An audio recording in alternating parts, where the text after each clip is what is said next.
गोशा खाना 2 केस में बुशरा बीबी को रिहाई मिल गई। बानी पीटीआई की अहलिया अडियाला जेल से रिहाई के बाद रवाना हो गई। साबिक खातून अव्वल बुशरा बीबी मजमूई तौर पर 9 माह जेल में रहीं। इस्लामाबाद हाई कोर्ट ने गुज़श्ता रोज़ जमानत पर रिहाई का हुक्म दिया था।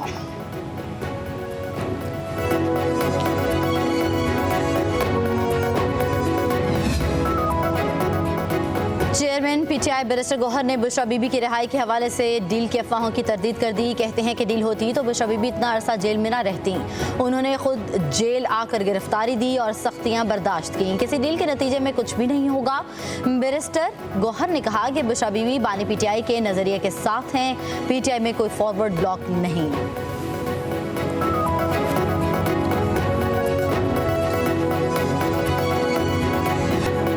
इस्लामाबाद हाई कोर्ट का आज बानी पीटीआई को अदालत पेश करने का हुक्म। जस्टिस सरदार एजाज हाकिम खान ने रिमार्क्स दिए कि बानी पीटीआई को यहाँ लेकर आएं, वो अपने वकला के साथ मीटिंग कर लेंगे। अगर आप नहीं लाएंगे तो वजह बताएंगे।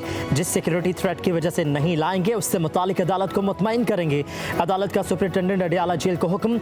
जस्टिस एजाज इसहाक ने रिमार्क्स दिए कि क्या हुकूमत एक नोटिफिकेशन से इंसाफ की फराहमी का अमल रोक सकती है?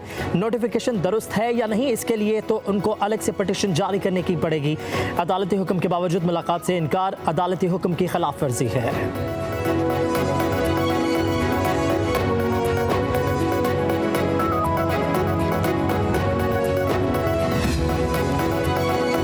अमरीकी ईमानी नुमाइंदगान के 60 से ज़्यादा अरकान ने जो बाइडन को खत लिख दिया। बानी पीटीआई की रिहाई का मुतालबा। खत में लिखा, पाकिस्तान में बानी पीटीआई समेत सियासी कैदियों की जेलों से रिहाई की कोशिश की जाए। पाकिस्तान से मुतल्लिक़ अमरीकी पॉलिसी में इंसानी हकूक़ को मरकज़ बनाया जाए। बानी नुमाइंदगान का पाकिस्तानी हुकूमत से बानी पीटीआई की हिफाजत की जमानत लेने का मुतालबा। अमरीकी सफारतकारों की जेल में बानी पीटीआई से मुलाकात करवाने की भी अपील।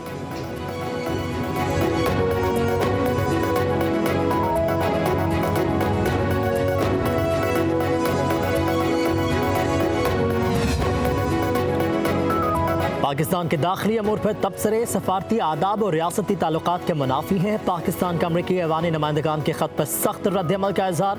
तर्जुमान दफ्तर खारजा ने कहा कि ये खतूत पाकिस्तान की सियासी सूरत हाल की गलत आशनाई पर मबनी है। पाकिस्तान अमरीका के साथ ताल्लुकात को अहमियत की नज़र से देखता है। लोग हमारे अमाल देख रहे हैं और तारीख कभी मुआफ नहीं करती। जस्टिस मंसूर अली शाह का चीफ जस्टिस काजी फाइज ईसा को खत। खुसूसी बेंच में बैठने से इनकार। कहा, पहले भी लिखा था तरमीमी ऑर्डिनेंस पर फुल कोर्ट बैठने तक खुसूसी बेंचेस का हिस्सा नहीं बनूंगा। 23 अक्टूबर को लिखे गए खत में सर थॉमस मोरे का कौल भी नकल किया गया। खत चीफ जस्टिस को बतौर सरबराह प्रैक्टिस एंड प्रोसीजर कमेटी लिखा गया।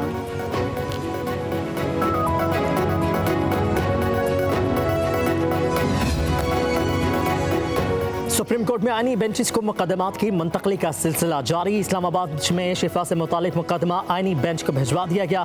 जस्टिस शाहिद वहीद ने रिमार्क्स दिए कि इस केस में तो आईनी शिकों की तशरीह करना होगी। ये मुकदमा तो अब आईनी बेंच को मुंतकिल होना चाहिए। नामजद चीफ जस्टिस याहिया आफरीदी ने कहा कि रजिस्ट्रार ऑफिस को आईनी बेंच के हवाले से पॉलिसी दे दी है। ऑफिस को हिदायत की है कि जिन मुकदमात में कोई कानून चैलेंज हुआ हो उनकी अलग कैटेगरी बनाई जाए। जिन मुकदमात में आइन की तशरीह की जरूरत हुई वो साथ साथ मुंतकिल करते रहेंगे। सुप्रीम कोर्ट के मुख्तलिफ बेंचेस ने गुज़श्ता रोज भी मुकदमात आईनी बेंच को मुंतकिल किए थे।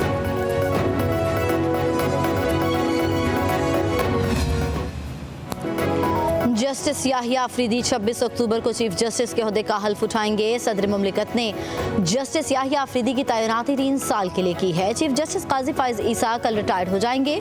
सुप्रीम कोर्ट में आखिरी केस की समाअत के दौरान वकील ने चीफ जस्टिस से कहा कि सर, आज आपका आखिरी दिन है, आपके लिए नई ख्वाहिशात का इजहार है। जवाब में चीफ जस्टिस काजी फाइज ईसा ने कहा, जिंदगी रही तो कल आपसे मुलाकात होगी। अदालती अमले के मुताबिक चीफ जस्टिस के कल बेंच में बैठने की कोई कॉज लिस्ट जारी नहीं। चीफ जस्टिस काजी फाइज ईसा चैम्बर वर्क करेंगे। कल सुबह 10:30 बजे चीफ जस्टिस के लिए फुल कोर्ट रेफरेंस होगा। जस्टिस मंसूर अली शाह आज उम्र अदायगी के लिए मक्का मुकरमा रवाना होंगे। चीफ जस्टिस काजी फाइज ईसा के फुल कोर्ट रेफरेंस में शरीक नहीं होंगे। जस्टिस मंसूर अली शाह की वापसी 1 नवंबर को होगी।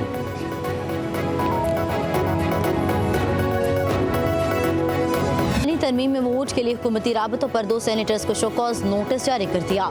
सेनेटर फैसल सलीम और सेनेटर डॉक्टर जरका तैमूर को शोकॉज नोटिस जारी किया। पीटीआई ने दोनों सेनेटर्स से 7 रोज में वजाहत तलब की है।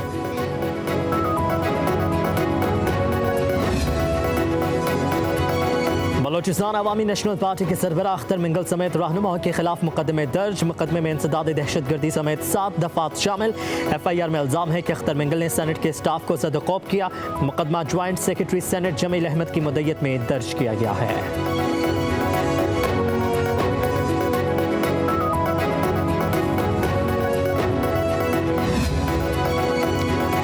बीबी के साथ साथ तहरीक इंसाफ के तमाम बेकसूर खवातीन को भी रिहा किया जाए। मुशीर इत्तलात खैबर पख्तूनख्वा बैरिस्टर सैफ का मुतालबा। कहा जाली हुकूमत अपने गुनाहों का कफारा अदा करके PTI के तमाम कैदियों को रिहा करे। राजकुमारी के अहकामात पर खवातीन को इज्जतें देने का सिलसिला बंद होना चाहिए। यास्मीन राशिद बीमार खातून 1 साल से नाहक कैद की सौबतें बर्दाश्त कर रही हैं।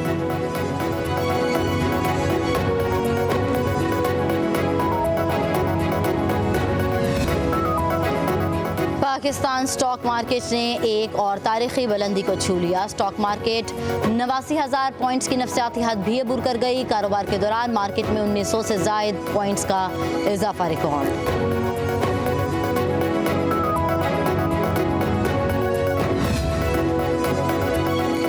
वज़ीर ख़ज़ाना की वाशिंगटन में अहम मुलाकातें। अमरीकी महकमा खारजा की असिस्टेंट सेक्रेटरी एमी हॉलमैन से मुलाकात हुई। ज़राअत, IT, तवानाई और कानकुनी में अमरीकी कंपनियों को सरमायाकार की दावत दी। मोहम्मद औरंगज़ेब की डॉयचे बैंक की टीम से भी मुलाकात हुई। मईशत की सूरत हाल पर ब्रीफिंग। कहा कि कैपिटल मार्केट्स तक रसाई के लिए मालियाती फ्रेमवर्क बनाया जा रहा है। वज़ीर ख़ज़ाना की इस्लामी तजारती मालियाती कॉरपोरेशन के वफ्द से भी मुलाकात। स्टैंडर्ड चार्टर्ड बैंक की टीम से भी मुलाकात हुई। मोहम्मद औरंगज़ेब फिच रेटिंग की टीम के साथ भी मिले। पाकिस्तान की मईशत की कारकर्दगी के बारे में ब्रीफिंग दी। पाकिस्तान की क्रेडिट रेटिंग को अपग्रेड करने पर इदारे को सराहा। वज़ीर ख़ज़ाना मोहम्मद औरंगज़ेब की मुत्तहिदा अरब अमारात के वज़ीर मुमलिकत बराए मालियाती अमूर से भी मुलाकात हुई। मौसमियाती एक्शन के लिए गोल मेज़ कॉन्फ्रेंस में भी शिरकत। ग्रुप डिस्कशन में हिस्सा लिया।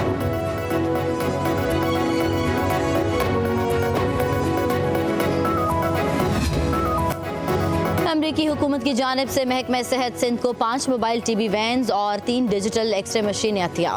अमरीकी सफ़ीर डोनाल्ड ब्लूम का सूबाई वज़ीर सेहत अज़रा पचीहो के साथ कतर अस्पताल का दौरा। वज़ीर सेहत का कहना था कि ये इक़दाम पाकिस्तान और अमरीका के दरमियान मजबूत ताल्लुकात का आकास है। सिंध में सेहत के निज़ाम को मज़ीद बेहतर बनाया जाएगा।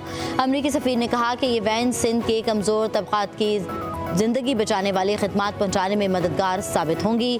कोशिश होगी कि पाकिस्तान में 2030 तक TB का खात्मा मुमकिन हो सके।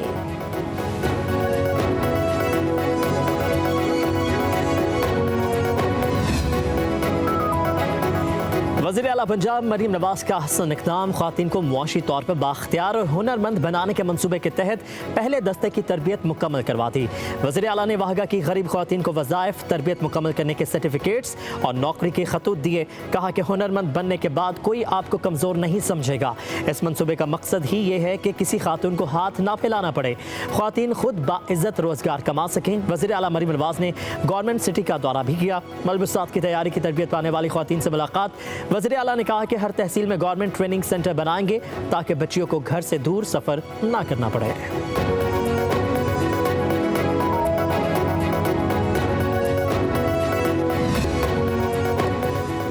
पोलियो को पाकिस्तान की सरहद से हमेशा के लिए निकाल फेंकेंगे। वज़ीर आज़म शहबाज शरीफ का इंसदाद पोलियो के आलमी दिन पर इस्लामाबाद में तकरीब से खिताब। कहा कि पोलियो का खात्मा चैलेंज है, इसे कबूल किया है। मुल्क भर से पोलियो के खात्मे तक चैन से नहीं बैठेंगे। आज के दिन पोलियो के मुकम्मल खात्मे के आज़म की तजदीद करते हैं। कुछ पोलियो वर्कर्स फ़राइज़ की अदायगी में जान से चले गए। इस जंग में जान की कुर्बानी देने वालों को सलाम पेश करते हैं।